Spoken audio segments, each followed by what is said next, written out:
नमस्कार, स्वागत है आपका संकल्प ऑनलाइन क्लासेज में।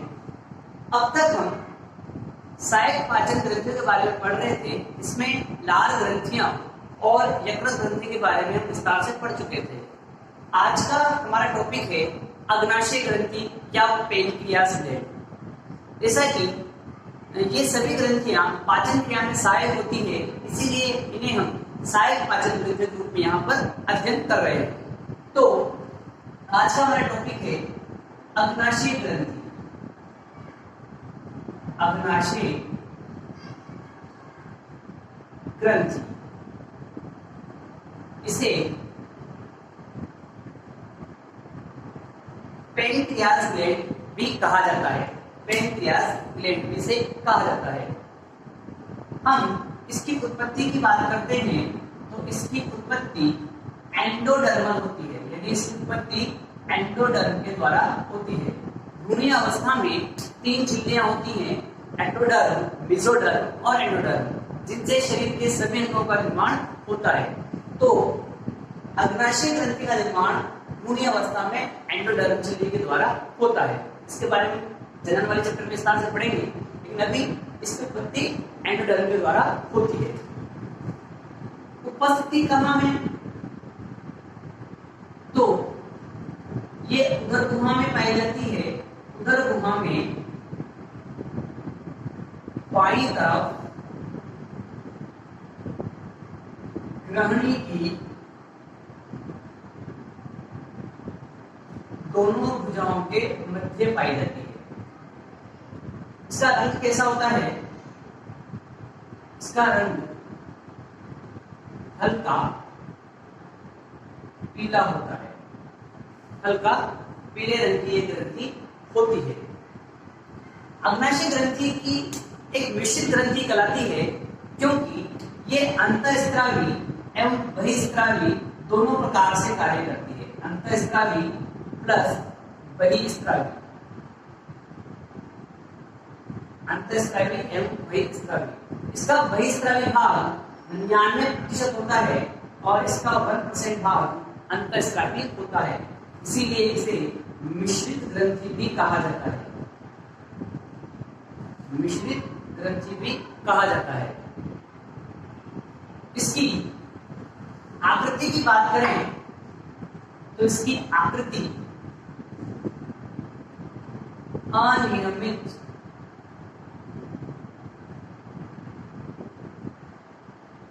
पत्तीनुमा होती है। अनियमित पत्तीनुमा होती है। इसके 3 भाग होते हैं, 3 भागों में बटी होती है। शीर्ष, शरीर, शीर्ष शरीर और भुजा।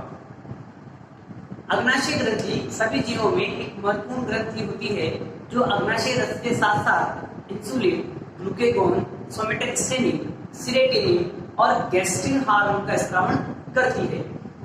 इसके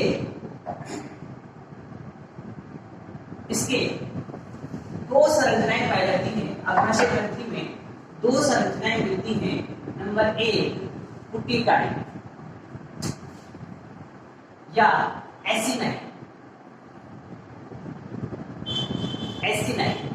या पुटिकाएं, और दूसरी मिलती है लैंगर-हैंस की द्वीपिकाएं। लैंगर-हैंस की द्वीपिकाएं, लैंगर-हैंस की द्वीपिकाएं। एक संरचना होती है पुटिकाएं और दूसरी होती है लैंगर-हैंस की द्वीपिकाएं। तो पहले पुटिकाओं के बारे में पढ़ते हैं। अच्छा, अग्नाशय ग्रंथि आपको दिखाई कैसी देती है? तो मानव शरीर में जब आप देखेंगे तो अग्नाशय ग्रंथि आपको कुछ ऐसी दिखाई देगी। अगर हम इसके आंतरिक संरचना का अध्ययन करें तो आंतरिक संरचना का अध्ययन करने पर हम देखते हैं कि यह ग्रहणी भाग में अनियमित, जैसे कि हमने कहा कि ग्रहणी की दोनों भुजाओं के मध्य पाई जाती है। ये ऊपर वाली भुजा अग्नाशय से जुड़ी होती है और ये छोटी हाथ के शेष भाग से जुड़ी होती है। यहाँ पर एक नलिका होती है जिसे हम पित्तनाल कहते हैं। जो हमने यकृत में पढ़ा था, ये पित्तनाल डक्ट्स ऑफ कोलेडक्टस भी कहलाती है, जो सिस्टिक डक्ट और कॉमन पेडिडक्ट से मिलकर बनी होती है। ये ग्रहणी में जहां पर खुलती है वहां पर एक इंस्पेक्टर पाया जाता है। इस इंस्पेक्टर को हम बोलते हैं inspector of Biden. Inspector of Biden. इसी के साथ एक नलिका होती है जिसे अग्नाशय नलिका कहा जाता है। ये अग्नाशय नलिका ग्रहणी भाग में एक फूली हुई संरचना बनाती है, जिसे एम्पुला ऑफ वेटर कहा जाता है। इस एम्पुला ऑफ वेटर पर यहां पर एक इंस्पेक्टर और पाया जाता है जिसे इंस्पेक्टर ऑफ ओडाई कहा जाता है। इंस्पेक्टर ऑफ ओडाई कहा जाता है। ये बात हुई अग्नाशय ग्रंथि की। जैसे हमने कहा था, इसमें दो भाग होते हैं, एक पुटिकाएं और दूसरा भाग होता है लैंगरहैंस की दीपिकाएं। तो पहले बात करते हैं पुटिकाओं की। पुटिकाएं ये कैसी संरचना है? ये इसकी बहिस्त्रावी संरचनाएं हैं, यानी इनसे निकलने वाले जो हार्मोन होते हैं वो बंद नलिकाओं में प्रवाहित होते हैं। बहिस्त्रावी का मतलब होता है कि वे नलिका युक्त बोला है मैंने, वे नलिका युक्त ग्रंथियां जिनमें स्रावों को सीधे अंगों तक पहुंचाया जाता है, बहिस्त्रावी कहलाती है। अब बहिस्त्रावी भाग है, कितना होता है ये इसका? 99% का भाग होता है। किसका स्त्रावन किया जाता है? अग्नाशयी रस का स्त्रावन किया जाता है। अग्नाशयी रस का स्त्रावन यहाँ पर किया जाता है। इनकी पुटिकाएं, समस्त पुटिकाएं अग्नाशय रस को अग्नाशय नलिका में डालती है और अग्नाशय नलिकाएं मिलकर सहायक नलिका और मुख्य अग्नाशय नलिका बनाती है। तो पुटिकाएं इसका बहिस्त्रावी भाग है, 99% इसका ये भाग होता है, अग्नाशय रस का स्त्रावन करती है, जो पाचन क्रिया में सहायक होता है। हम दूसरे भाग की बात करें, दूसरा भाग होता है लैंगरहैंस की दीपिकाएं। लैंगरहैंस की दीपिकाएं,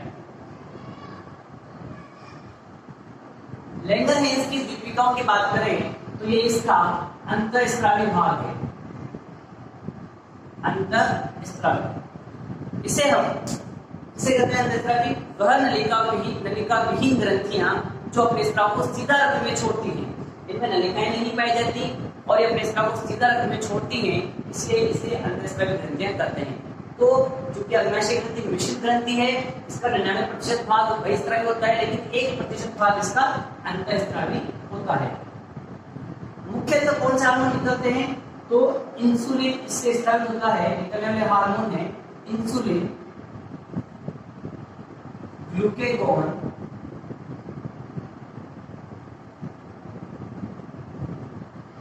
गैस्ट्रिन,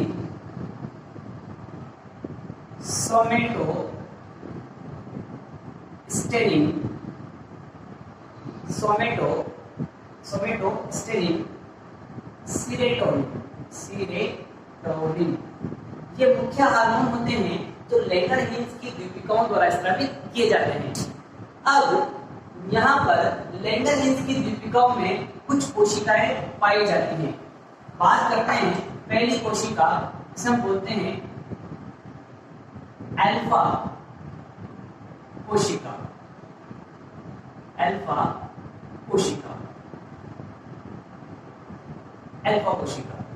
इनसे निकलता है ग्लूकेगॉन हार्मोन। इनसे निकलने वाला हार्मोन है ग्लूकेगॉन हार्मोन। कार्य क्या है इसका? कार्य ग्लाइकोजन को ग्लूकोज में बदलना। अल्फा कोशिकाओं से ग्लूकेगोन हार्मोन का स्राव होता है जो ग्लाइकोजन को ग्लूकोज में बदलता है। ये ग्लाइकोजन हमारे शरीर में वसा का ग्लाइकोजन के रूप में संचय होता है। ऊर्जा की जब आवश्यकता होती है तो इस ग्लाइकोजन को ग्लूकोज में बदला जाता है और हमें ऊर्जा की प्राप्ति होती है। दूसरा हार्मोन है बीटा कोशिका। दूसरी कोशिका है इसकी बीटा कोशिका है। बीटा कोशिका है। बीटा कोशिका है। बीटा कोशिका है। ये बीटा कोशिकाएं इंसुलिन हार्मोन का स्रावण करती हैं। इंसुलिन हार्मोन का स्रावण करती हैं। ये ग्लूकोज को ग्लाइकोजन में बदलता है। हमारे रक्त में जो अतिरिक्त ग्लूकोज होता है जो उपयोग में नहीं आता, उसे ये ग्लूकोज को ग्लाइकोजन में बदलने का काम इंसुलिन के द्वारा यहाँ पर किया जाता है।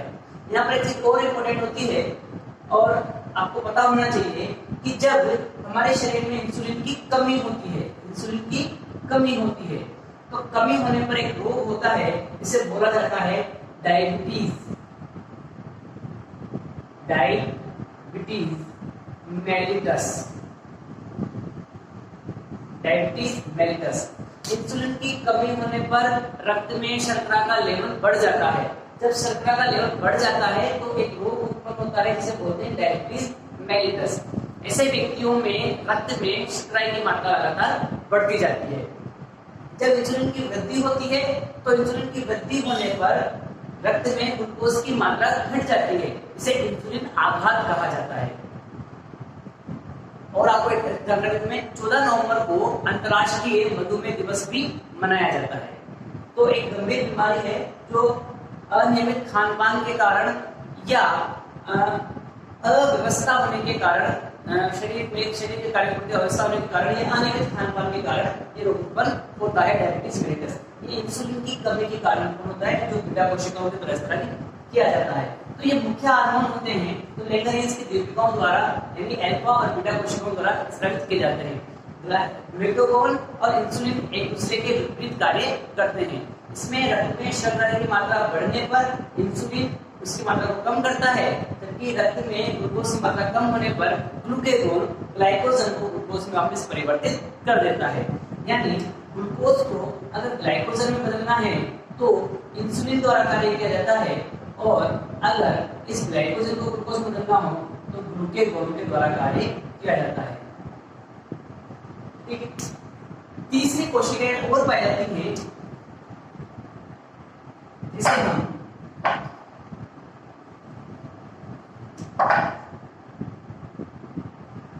गामा कोशिकाएं। गामा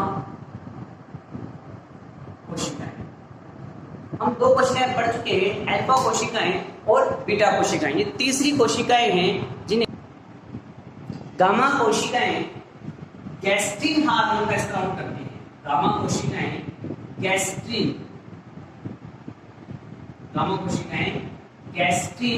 हार्मोन का स्रावण करती हैं। ये हार्मोन जठर रस की मात्रा पर नियंत्रण करता है। जठर रस के स्रावण का जो नियंत्रण है, जठर रस का स्रावण, इसका नियंत्रण गैस्ट्रिन के द्वारा किया जाता है। जठर रस को हम अगले टॉपिक में पढ़ेंगे, अगली क्लास में जठर रस को होगी। तो जठर रस का नियंत्रण गैस्ट्रिन के द्वारा किया जाता है स्रावण का। चौथी कोशिकाएं हैं डेल्टा कोशिकाएं। डेल्टा कोशिकाएं, डेल्टा कोशिकाओं के द्वारा दो हार्मोनों का स्राव किया जाता है, सीरोटोनिन,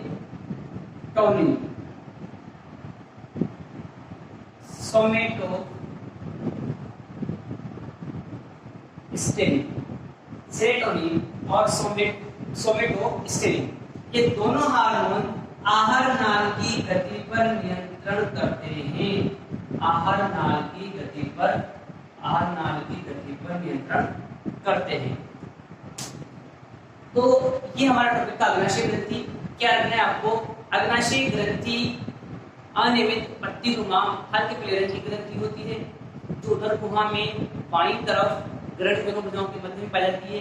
3 भागों से मिलकर बनी होती है, शीर्ष, शरीर और पूंछ भाग। इसके अंदर सहायक अग्नाशय नलिका और पित्त नलिका जुड़ती है।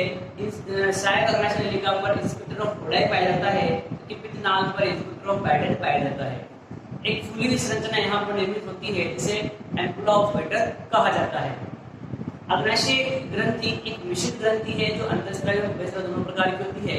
इसका अंतःस्रावी भाग 1% जबकि बहिःस्रावी भाग 99% होता है। इसमें दो प्रकार की संरचनाएं पाई जाती हैं, एक पुटिकाइन यानी एसिनाइन और दूसरी लैंगरहिंस की द्वीपिकाइन।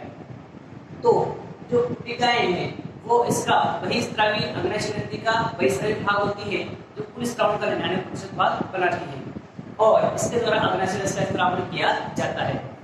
दूसरी होती है लैंगरहिंस की द्वीपिका। इसमें 4 प्रकार की कोशिकाएं पाई जाती हैं। अल्फा कोशिकाएं, अल्फा कोशिकाओं के द्वारा ग्लूकेगोन हार्मोन का स्राव होता है। ये ग्लूकेगोन ग्लाइकोजन को ग्लूकोज में बदलता है, जबकि बीटा कोशिकाओं के द्वारा इंसुलिन हार्मोन का स्राव होता है जो ग्लूकोज को ग्लाइकोजन में बदलता है। तीसरा हमारा डेल्टा कोशिकाएं। डेल्टा कोशिकाएं होती हैं, इनके द्वारा सेरोटोनिन और सोमेटिक का स्राव किया जाता है। चौथी कोशिकाएं गामा कोशिकाएं हैं, इनसे गैस्ट्रिन हार्मोन का स्राव होता है जो जठर रस के स्राव पर नियंत्रण रखती है। तो ये हमारा अग्नाशय ग्रंथि संबंधित टॉपिक था। अगला टॉपिक हम पढ़ेंगे जठर ग्रंथियां। आप इनको उतारते रहें और अगर आपको कोई समस्या होती है तो आप मुझे संपर्क कर सकते हैं। तो कल का टॉपिक होगा हमारा जठर रस या जठर ग्रंथियां।